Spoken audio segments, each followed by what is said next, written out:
What's up, everybody? Welcome back. I'm Abe. This is Stellaris, and we are getting into and going into depth on the Empire creation and how to understand and make sense of all of the various options to you. Hopefully, this will be a pretty short video, as we're just going to talk about the planets and what planet types you pick and what this means. So you have 9 different choices. You've got your dry planets, your wet planets, and your frozen planets. Now, those might seem like strange and rather arbitrary categories, but they are what they are. And within each category, there are 3 options. So within wet planets, you've got continental, oceanic or ocean worlds, and tropical worlds. Dry planets are arid, desert, or savanna. And then frozen, you've got alpine, arctic, or tundra. So what does this mean? Generally speaking, on the planet that you choose, your home planet will be, this all entirely impacts habitability, whether and how happy your people are. So your population's happiness is capped by the habitability of the planet they're on. So they could be the happiest little people on the world in the, let's say, the galaxy, but if they're living on a planet that can barely sustain them, they will not be all that happy. So if you pick a continental world as your basis, your home world will be 100% habitable to you. There are planets that you'll come across that are Gaia planets, which are 100% habitable to you no matter what you choose.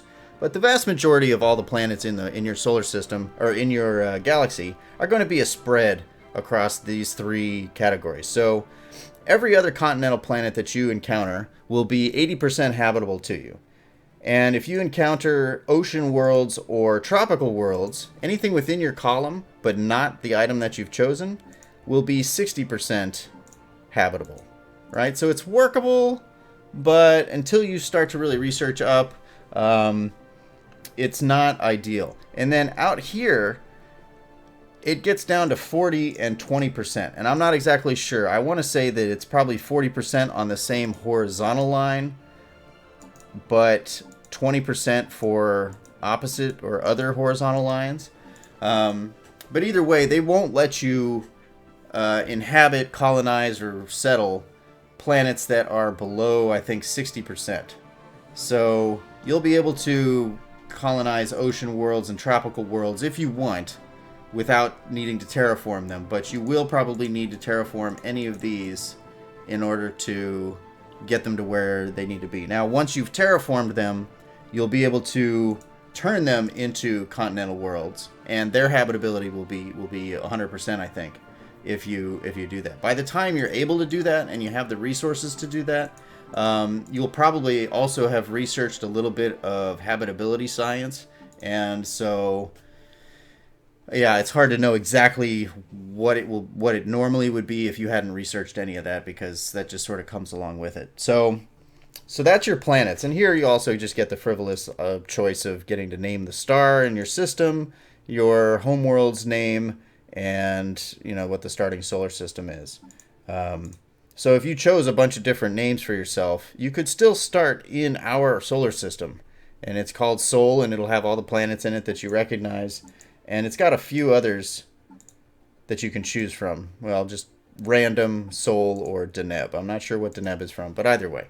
So this, like I said previously in one of my other videos, kind of helps maybe tell and build out the story of who your people are, right? Are you a humanoid race based off of, their experiences on Earth? Then you probably want to, then it makes sense on a story level that they're from a continental world, right? Or maybe an ocean world if you think that the population, melted the polar ice caps and now it's sort of more of an ocean world than it is a continental world.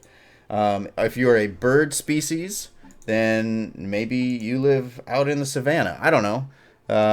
Whatever you come up with is you can use these just merely as a choice, or you can use them as something that sort of makes the game and your people more meaningful and more interesting to you. So that's it for planets, and thank you for watching. If you have any questions, please by all means hit me up in the comments. I'll either answer it directly or make a video, because I guarantee you you're not the only person with that question. You can catch me on YouTube at Vinsis Gaming, which is probably where you found this, or you can find me on Twitch if you want to support me over there. Follow, subscribe. It's all appreciated. And yeah, I hope you're enjoying the game, and check out the next video for more on Empire creation.